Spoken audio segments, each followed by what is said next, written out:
Good morning बच्चों। आज हम लोग देखेंगे वेक्टर और उसमें कुछ इंपॉर्टेंट चीजें जो आपको प्रॉब्लम सॉल्व करने में मदद करेगी।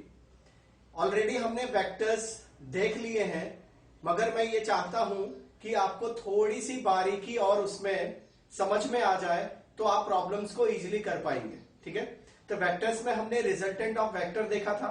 रिजल्टेंट ऑफ वेक्टर निकालने के लिए हमने क्या किया था, अगर दो वेक्टर होंगे तो उसके रिजल्टेंट निकालने के लिए हमने फार्मूला पढ़ा था, और अगर दो से ज्यादा वेक्टर होंगे तो हम किस तरीके से रिजोल्यूशन ऑफ वेक्टर का यूज करेंगे ये हमने देखा था। आज हम लोग देखेंगे कि 3D में किस तरीके से हम वेक्टर फॉर्म को रिप्रेजेंट करते हैं। राइट, इसके बाद हम लोग देखेंगे वेक्टर का मल्टीप्लीकेशन, और फिर वेक्टर यहां पे हम लोग दो चार प्रॉब्लम अच्छे करेंगे और उसके बाद ये वेक्टर कंप्लीट हो जाएगा। ठीक है, तो हम लोग आज देखेंगे 3D में हम लोग किस तरीके से वेक्टर्स को रिप्रेजेंट करते हैं। ठीक है, तो 3D का मतलब यहां पे क्या है कि आपको 3 डायमेंशनल फिगर्स बताने हैं, यानी जो वेक्टर होगा। देखो, एक चैप्टर हमारा हुआ था वेक्टर में ही, एक लेसन हमने लिया है, एक लेक्चर है जिसमें हमने पोजीशन वेक्टर की बात की है। राइट, तो आज हम लोग एकदम स्क्रैच से देखेंगे कि किस तरीके से पोजीशन वेक्टर क्या होगा, किस तरीके से लिखा जाएगा और कैसे हम लोग उसको वेक्टर के फॉर्म में लिख रहे होंगे। ठीक है, तो बेटा हम लोगों को मालूम है 3D का मतलब हमारे पास 3 डायमेंशन होने चाहिए। ठीक है, तो हमने क्या किया, इस तरीके से डायमेंशन दिखाया है। ठीक है, आप क्या कर सकते हो, किसी को भी एक्स वाई और जेड कंसिडर कर सकते हैं। मैं क्या कर रहा हूं, मैं इसको x ले रहा हूं, x एक्सिस, इसको मैं y ले रहा हूं और इसको मैं z ले रहा हूं। हमने क्या किया है, एक ओरिएंटेशन रखा है x, y और z इस तरीके से। ठीक है, तो x एक्सिस और y एक्सिस और z एक्सिस अगर हम लोग सिंगल सिंगल कंसिडर करते हैं तो उसको आप क्या बोलते हो, एक्सिस बोलते हो। अगर आपने लिखा एक्स वाई तो एक्स वाई क्या होगा, प्लेन हो जाएगा। फिर वाई जेड अगर बोला हमने, इस तरीके से अगर लिखा एक्स वाई तो ये एक्स वाई क्या है, प्लेन है। राइट, अगर आपने क्या लिखा, वाई जेड लिखा तो ये भी क्या है, एक प्लेन है।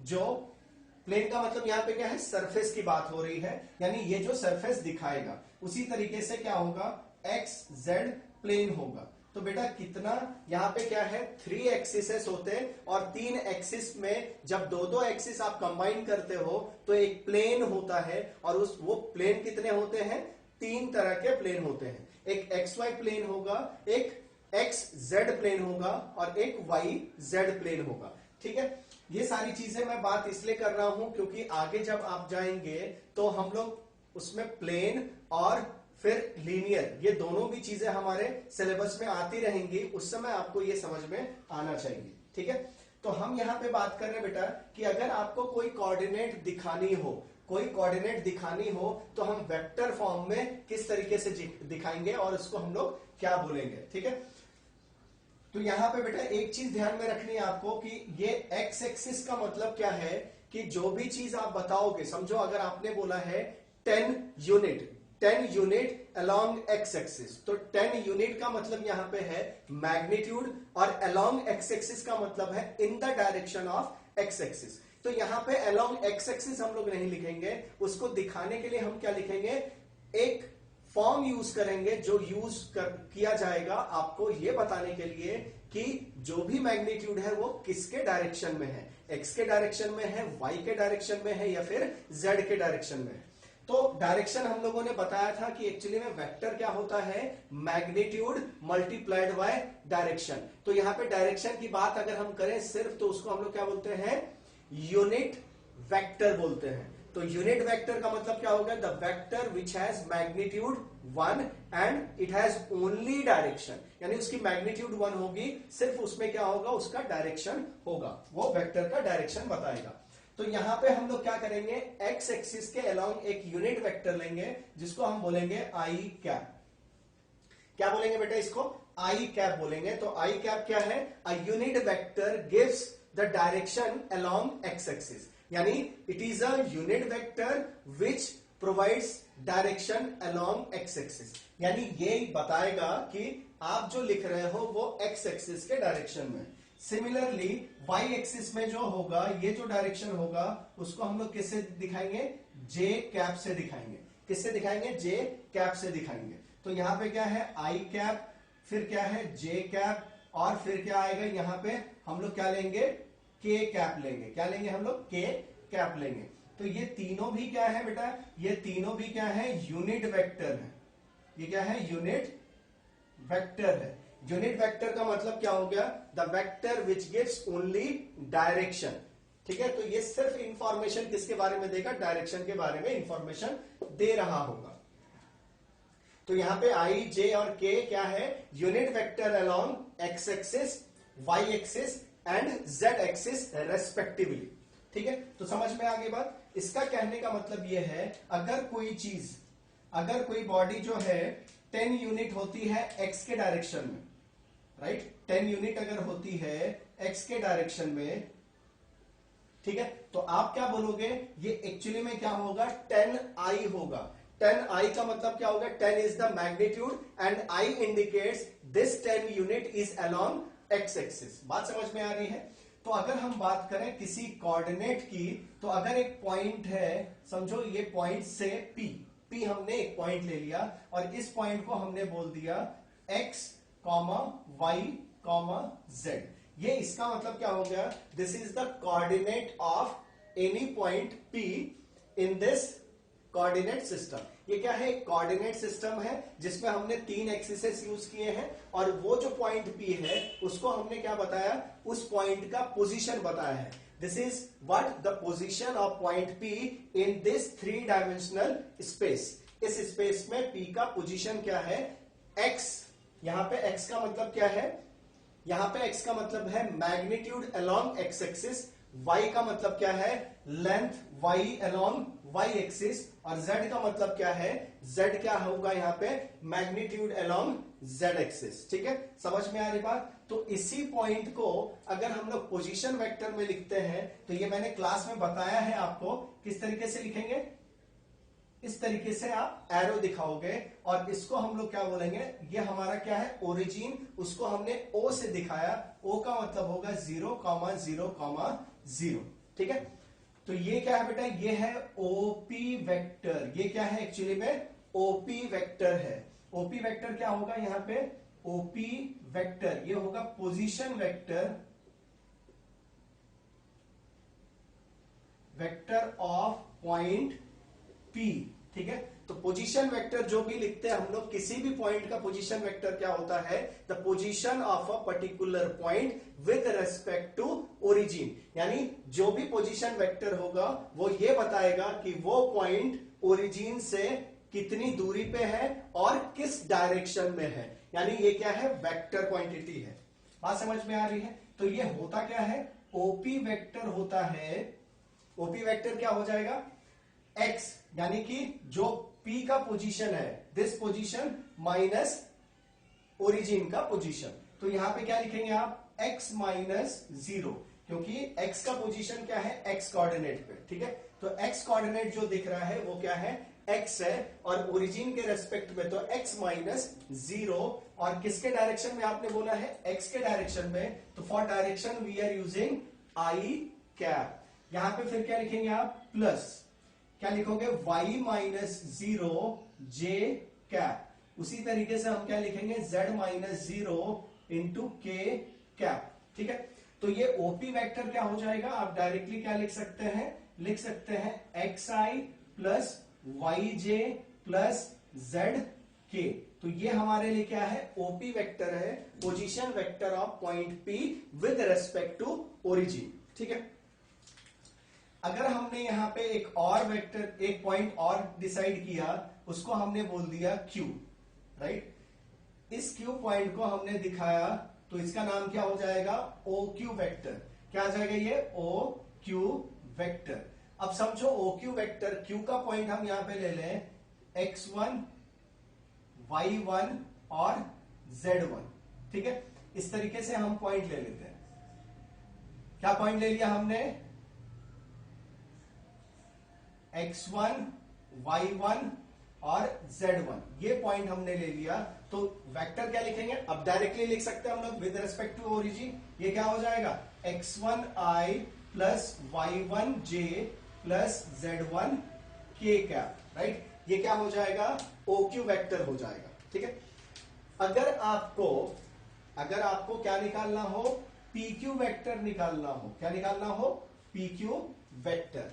तो PQ वेक्टर कैसे लिखेंगे हम लोग, PQ वेक्टर हमेशा क्या लिखते हैं आप, जहां से वेक्टर का टेल है वो पॉइंट लिखेंगे आप, और जहां पे वेक्टर का हेड है वो पॉइंट लिखेंगे आप। तो इसका मतलब क्या होता है बेटा, इसका मतलब होता है Q vector minus P vector, right. इसका मतलब क्या है यहाँ पे, PQ वेक्टर का मतलब है Q vector minus P vector. Actually में Q वेक्टर है क्या चीज, Q vector is nothing but position vector of Q, जिसको आपने क्या लिखा था, OQ वेक्टर लिखा था। यहाँ पे P वेक्टर का मीनिंग क्या है बेटा, P वेक्टर का मतलब है पोजीशन वेक्टर ऑफ P, जिसको आपने क्या लिखा था, OP वेक्टर लिखा था। बात समझ में आ रही है। तो ये क्या हो जाएगा, PQ वेक्टर होगा, और PQ वेक्टर हम लोग क्या लिखेंगे, OQ minus OP vector. OQ क्या है बेटा, यहाँ पे x1 माइनस x आ जाएगा, क्या आएगा, x1 माइनस xi प्लस यहां पे क्या आ जाएगा, y1 माइनस yj, और प्लस क्या आ जाएगा, z1 माइनस zk आ जाएगा, ठीक है। तो यहां पे क्या समझ में आ रहा है कि x के डायरेक्शन में जो भी सेम डायरेक्शन में होती है वो ऐड हो जाती है, या फिर अगर उसके अपोजिट डायरेक्शन में होगा तो सबट्रैक्ट हो जाएगा। तो यहां पे दिख रहा है i के डायरेक्शन में i वाला ऐड होगा, j के डायरेक्शन में यानी y के डायरेक्शन में दोनों है तो दोनों भी y के डायरेक्शन में, और z के डायरेक्शन में z वाला ही ऐड और सबट्रैक्ट होगा। तो ये हमारा आ गया बेटा PQ वेक्टर। समझ में आ रही बात। इसका मतलब क्या हो गया, position of Q with respect to P। इसका मतलब क्या हो गया, position of Q with respect to P। इसको क्या पढ़ेंगे आप, इसको हम लोग रीड करेंगे, position of Q with respect to P। समझ में आ रही बात। तो इस तरीके से इसको हम लोग लिखेंगे। तो कोई भी अगर वेक्टर हमारे पास आता है तो इस तरीके से हम उसको सॉल्व कर सकते हैं, या किसी भी पॉइंट को हम इस तरीके से लिख सकते हैं। तो अभी क्या करें, हम लोग कुछ प्रॉब्लम्स देखेंगे जिससे आपको ये चीजें क्लियर हो जाएंगी,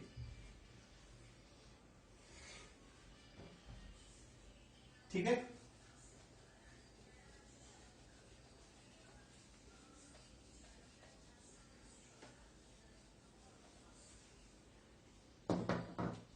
चलिए, अगर हमारे पास दिया हो R1 vector is equal to 2i plus 3j plus 5k का, ठीक है, और R2 वेक्टर दिया हो i प्लस 3k, ठीक है, ये दिया हुआ। R1 R2 क्या है बेटा, पोजीशन वेक्टर है। R1 and R2 are position vector, ठीक है। आपको क्या निकालना है, R12 वेक्टर निकालना है। क्या करना है, find the R12 vector and magnitude and direction of R12 vector, ठीक है। तो आपको क्या करना है, यहां पे इसका R12 वेक्टर का क्या निकालना है, आपको मैग्नीट्यूड भी निकालना है, डायरेक्शन भी निकालना है, और R12 वेक्टर भी लिखना है। ट्राई करें आप, एक मिनट।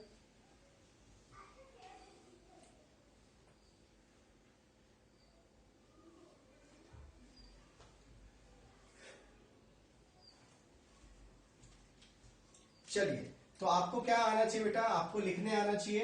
एक्चुअली में देखो, यहां पे ऐसा भी दिया जा सकता है कि R1 की जगह पे R1 पॉइंट का आपको क्या बताया जाए, पॉइंट का कोऑर्डिनेट दिया जाए, राइट। यहां पे उन्होंने पोजीशन वेक्टर डायरेक्टली लिखी है। तो R12 का मतलब क्या है बेटा, R12 किस तरीके से लिखेंगे हम लोग यहां पे लिखेंगे R12 is equal to R2 minus R1। R12 का मतलब क्या है? Position of 2 with respect to 1।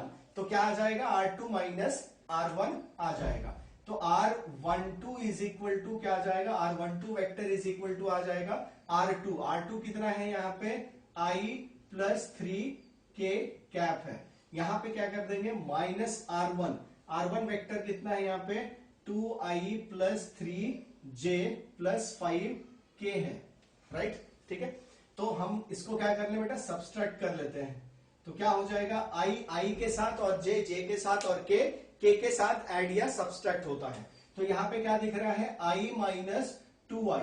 यहाँ पे क्या है? i माइनस 2i, तो क्या आ जाएगा? माइनस i क्या? यहाँ पे क्या है?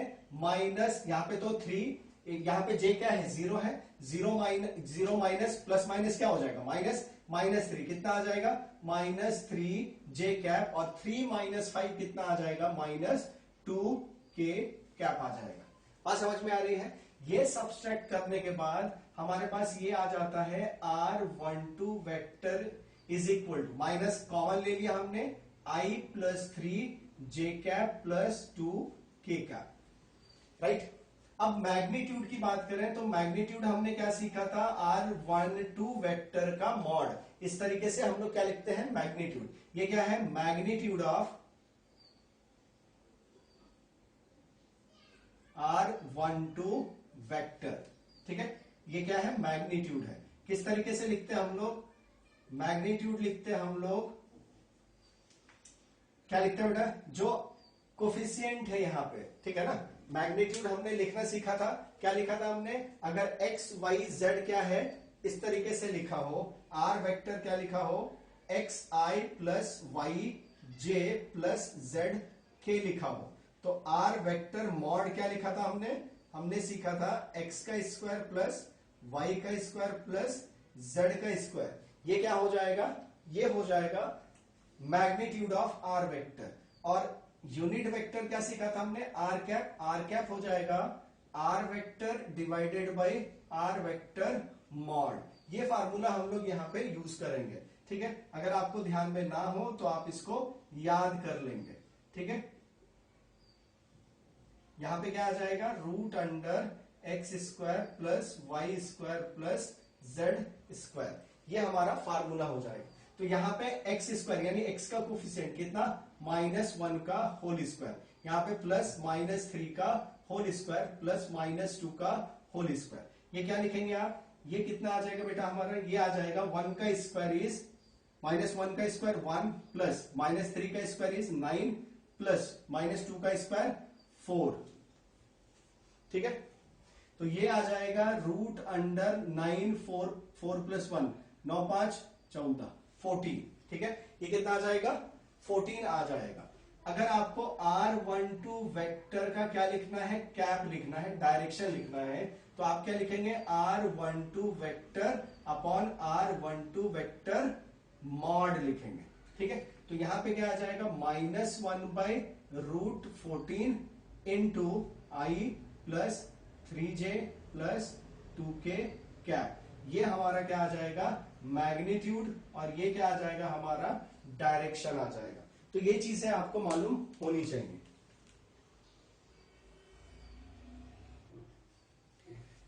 चलिए, तो कर लिया आप लोगों ने ये। अब हम लोग देखेंगे वेक्टर का प्रोडक्ट, ठीक है? फिर उसके बाद हम लोग वेक्टर्स के एग्जाम्पल करेंगे और सारे, फिर ये कंप्लीट हो जाएगा, ठीक है?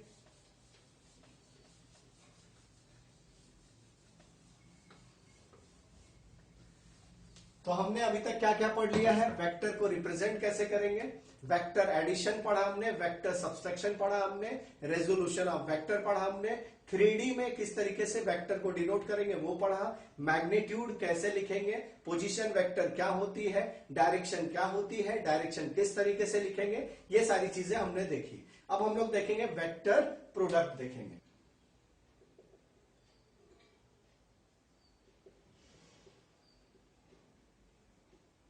ठीक है, तो यहां पे आ जाएगा एक स्केलर प्रोडक्ट और दूसरा आ जाएगा वेक्टर प्रोडक्ट,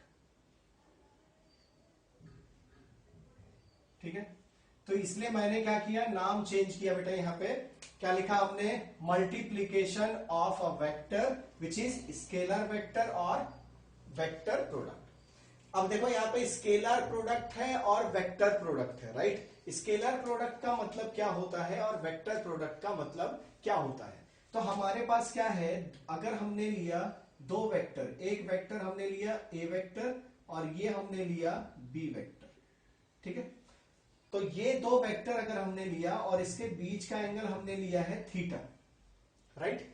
तो यहां पे आप क्या बोलोगे, हमने क्या लिया था बेटा, रेजोल्यूशन हमने पढ़ा है। रेजोल्यूशन ऑफ वेक्टर में क्या करते हैं, अगर हम बी को इस तरीके से रिजॉल्व करें तो इसमें यहां पे जो पार्ट आएगा वो क्या आ जाएगा, b vector mod cos theta आ जाएगा, ठीक है। तो यहां पे क्या होता है, ये जो स्केलर प्रोडक्ट जिसको बोल रहे हैं उसको हम लोग क्या लिखते हैं, a vector dot b vector. किस तरीके से दिखाते हैं हम लोग, scalar product is denoted by a vector dot b vector. इसको हम लोग लिखते हैं a vector magnitude into b vector magnitude cos of theta, ठीक है। कॉस ऑफ थीटा का मतलब क्या हो गया, magnitude of a vector magnitude of b vector multiplied with cos of theta, यानी cosine of angle between A vector and B vector. उसको हम लोग क्या बोल रहे हैं, स्केलर प्रोडक्ट बोल रहे हैं। क्यों स्केलर प्रोडक्ट बोल रहे हैं, क्योंकि इसकी जो वैल्यू आ रही है वो एक मैग्नीट्यूड आ रही है और कोई डायरेक्शन नहीं है। बात समझ में आ रही है। तो यहां पे क्या आ जाएगा, आप किस तरीके से लिखोगे, यहां पे a vector dot b vector, इसको किस तरीके से पढ़ते हैं हम लोग, डॉट, ठीक है। क्या पढ़ते हैं हम लोग, इसको डॉट पढ़ते हैं। तो a vector dot b vector is equal to a vector mod b vector mod cos of theta. Cos of theta का मतलब क्या है, here theta is the angle between A vector and B vector. ये आपको ध्यान में रखना है। स्केलर प्रोडक्ट क्यों बोलते हैं, क्योंकि resultant of this two vector multiplication of this two vector is gives us magnitude only. सिर्फ क्या दे रही है, मैग्नीट्यूड दे रही है, इसलिए हम लोग क्या बोलते हैं, स्केलर प्रोडक्ट बोलते हैं। और इसको क्या बोला जाता है, डॉट प्रोडक्ट बोला जाता है। और क्या बोलते हैं इसको, डॉट प्रोडक्ट। बात समझ में आ रही है, ठीक है। यहां पे आ जाते हैं हम लोग, और डिटेल में देखेंगे हम लोग। यहां पे आ जाते हैं वेक्टर प्रोडक्ट का मतलब क्या है, अगर आपके पास वेक्टर है ए वेक्टर और ये है हमारे पास बी वेक्टर और अगेन एंगल हमारे पास थीटा है, तो ये क्या है, a vector cross B vector. किस तरीके से दिखाते हैं हम लोग, ए वेक्टर क्रॉस बी वेक्टर, इसको हमने क्या बोला है, क्रॉस, ठीक है। तो इसको क्या बोलते हैं हम लोग, क्रॉस प्रोडक्ट भी बोलते हैं, क्रॉस प्रोडक्ट, ठीक है। तो हमारे पास क्या हो गया, multiplication of a vector is divided into two parts, scalar product which is called dot product also, then vector product which is called cross product also. यहां पे क्या आता है बेटा, यहां पे आता है a vector mod into b vector mod sine theta n cap. यहां पे क्या आ रहा है हमारे पास, ए वेक्टर मॉड यानी ए की मैग्नीट्यूड, बी वेक्टर मॉड यानी बी की मैग्नीट्यूड और sine of theta. Sine of theta का मतलब sine of angle between A vector and B vector, ये हो गया साइन ऑफ थीटा। अब यहां पे आ जाता है एन कैप। एन कैप क्या बता रहा है, इट गिव्स द डायरेक्शन। ये क्या है, डायरेक्शन है। किसका डायरेक्शन है, नॉर्मल टू द प्लेन। अच्छा, हम लोगों ने वेक्टर के टाइम पे क्या पढ़ा था, कोप्लेनर वेक्टर पढ़ा था, और मैंने ये बताया था आपको कि हमारे सिलेबस में जो वेक्टर होंगे वो को इनिशियल, कोलिनियर और कोप्लेनर होंगे। यानी ये जो वेक्टर है ये क्या है, एक ही प्लेन पे है। A and B vector should be on same plane, ये सेम प्लेन पे है, ठीक है। तो इस प्लेन पे ये क्या होगा, परपेंडिकुलर होगा। तो इसको आप क्या बोलोगे, एन वेक्टर क्या है, एन क्या है, यूनिट वेक्टर। यहां पे क्या लिखिए, N cap is unit vector along, किधर है unit vector, along perpendicular to the plane, ठीक है। क्या है, परपेंडिकुलर टू द प्लेन। तो समझो ये बोर्ड क्या है, एक प्लेन है, उस पे हमने दो वेक्टर बनाया है, ए वेक्टर और बी वेक्टर। तो परपेंडिकुलर क्या होगा, ये जो आपको डायरेक्शन दिख रहा है पेन का, ठीक है ना, ये जो मार्कर का दिख रहा है डायरेक्शन, ये क्या है, एन कैप का डायरेक्शन है। ये क्या है, एन कैप का डायरेक्शन है, यानी परपेंडिकुलर टू द प्लेन है। N cap is nothing but unit vector along perpendicular to the plane. और क्या बोल सकते हैं, perpendicular to both the vector A and B. और क्या बोल सकते हैं आप, perpendicular to both A vector and B vector, दोनों भी क्या है, वो परपेंडिकुलर है। बात समझ में आ रही है। तो अब देखें आप, तो परपेंडिकुलर क्या हो सकता है, इस तरीके से बाहर की तरफ हो सकता है और इस तरीके से अंदर की तरफ हो सकता है। बात समझ में आ रही है। तो यहां पे आपको एक चीज समझने की जरूरत है कि यहां पे a vector dot b vector is equal to क्या होता है, b vector dot a vector होता है। क्योंकि अगर आपने ए और बी इस तरीके से लिया और ए का कंपोनेंट अगर लिया, देखो यहां पे अगर हम ए और इसको हमने बोला बी वेक्टर और ये थीटा है, और आपने क्या किया, ए को रिजॉल्व किया, तो ये वाला जो पार्ट आएगा इसको आप क्या लिखोगे, ए वेक्टर मॉड कॉस थीटा लिखोगे। ठीक है, तो क्या समझ में आता है, दोनों की वैल्यू क्या होगी, a vector b vector cos, a vector mod b vector mod cos theta होगी, यानी इन दोनों की वैल्यू हमेशा सेम होगी। क्या होगी, is equal to A B cos theta होगी। बात समझ में आ रही। मगर यहां पे क्या होगा, a cross b does not equal to b cross a होगा। क्यों, क्योंकि यहां पे जो डायरेक्शन दिख रहा है आपको एन कैप, वो क्या हो जाएगा, या तो पॉजिटिव होगा या नेगेटिव होगा। पॉजिटिव का मतलब क्या है, अगर आप बाहर पॉजिटिव लेते हैं तो अंदर की तरफ जो एन कैप होगा वो क्या होगा, नेगेटिव होगा।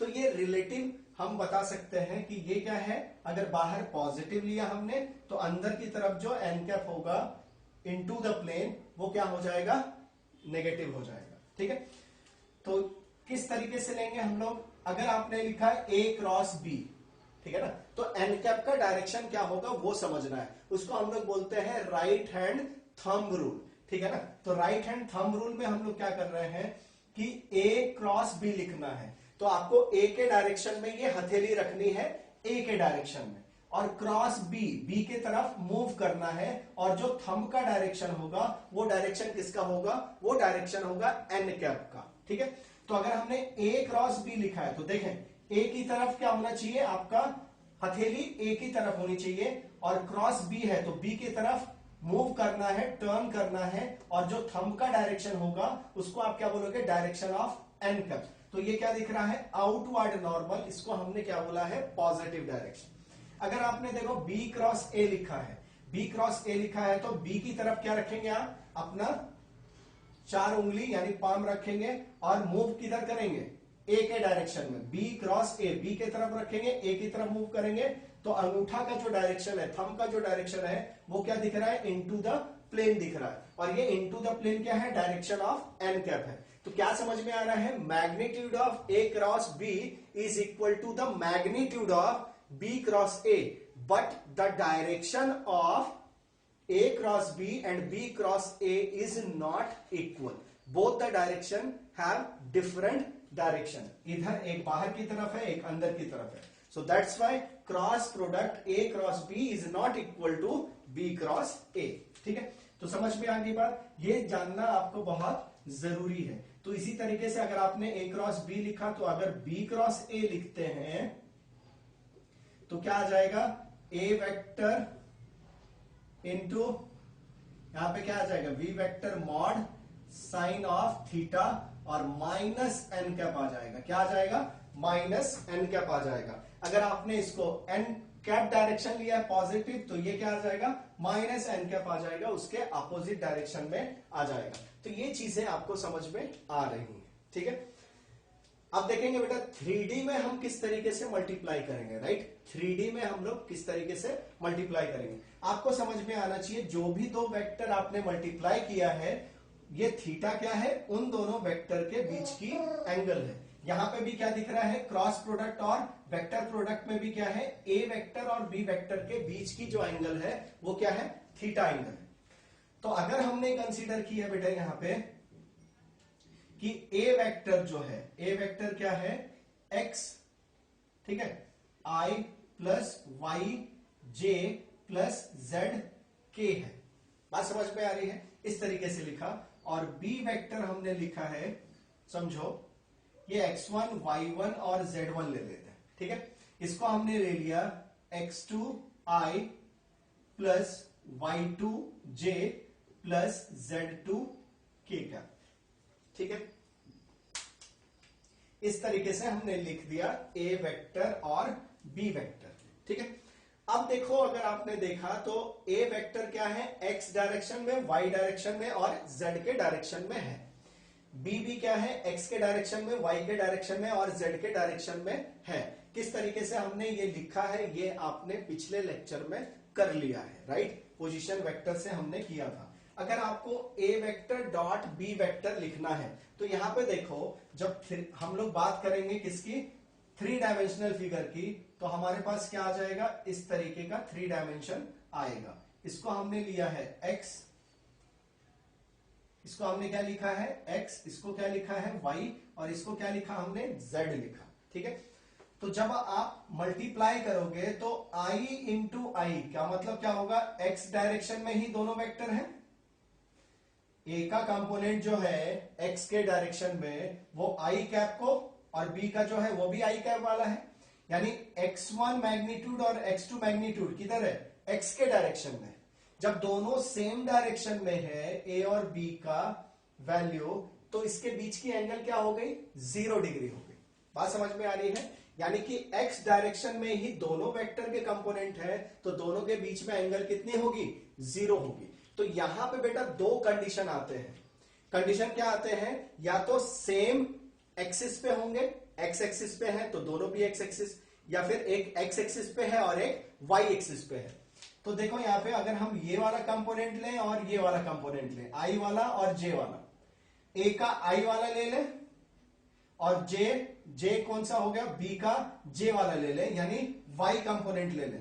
तो वाई कंपोनेंट क्या है, परपेंडिकुलर होता है, राइट। यानी कि आई और जे एक दूसरे पे परपेंडिकुलर है, यानी दोनों के बीच में एंगल कितना है, 90 डिग्री है। तो जब आप लिखोगे तो हमारे पास क्या आएगा, सिचुएशन क्या आएगा, आई डॉट आई, क्या आएगा बेटा सिचुएशन हमारे पास, आई डॉट आई, यानी कि 1 मैग्नीट्यूड, इसकी क्या डायरेक्शन है तो मैग्नीट्यूड 1 है, तो 1 इंटू कॉस 0 डिग्री, राइट। और कॉस 0 कितना होता है, 1 होता है। यानी आई डॉट आई कितना होगा, 1 होगा, जे डॉट जे कितना होगा, 1 होगा, और के डॉट के क्या होगा, 1 होगा। मगर अगर आपके पास डायरेक्शन है, एक आई में है और एक जे में है, ये आई हो गया और ये जे हो गया, ठीक है। तो आप क्या लिखोगे, I dot J, I cap dot J cap. यहां पे कैप दिखा दे, हम लोग यूनिट वेक्टर की बात कर रहे हैं, राइट, ठीक है। तो आई डॉट जे, इसके बीच में एंगल कितना है, 1 इंटू 1 कॉस 90 डिग्री, कॉस 90 कितना होता है, 0 होता है। यानी इसी तरीके से सिमिलरली आई डॉट के कितना आ जाएगा, 0, जे डॉट के क्या आ जाएगा, 0, और इधर का के डॉट जे जो भी है, एक दूसरे के इसके 6 अलग अलग कॉम्बिनेशन आप लिख सकते हैं। तो क्या आ जाएगा बेटा, दोनों के बीच की एंगल 90 डिग्री है तो वो 0 आ जाएगा। यानी कि जब ए वेक्टर और बी वेक्टर आप लिखेंगे तो सिर्फ सेम डायरेक्शन के ही वैल्यूज आप लिख पाओगे, क्योंकि सेम डायरेक्शन में है तो वो 1 देगा, और अपोज अगर दूसरे डायरेक्शन में है यानी कि दोनों भी एक दूसरे पे परपेंडिकुलर है तो वैल्यू क्या आ जाएगा, 0 आ जाएगा।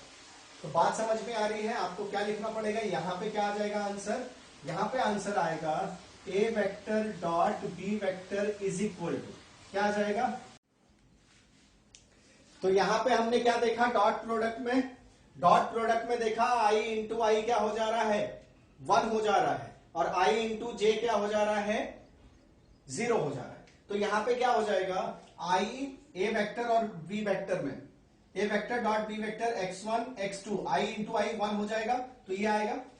और देखिए x1 इंटू y2 अगर किया हमने तो i इंटू जे आएगा 0 हो जाएगा। x1 इंटू z2 इंटू के किया तो i इंटू के क्या हो जाएगा 0 हो जाएगा। इसलिए हम लोग यहां पे क्या करेंगे, सिर्फ i इंटू आई का टर्म आएगा, j इंटू जे का टर्म आएगा और k इंटू के का टर्म आएगा। तो आप क्या लिखोगे यहां पे y1 इंटू y2, फिर क्या लिखेंगे आप z1 इंटू z2। तो ये हमारा आ जाएगा a vector dot b vector आ जाएगा। सिमिलरली अगर हम लोग क्रॉस प्रोडक्ट की बात करें तो क्रॉस प्रोडक्ट में क्या आ जाएगा,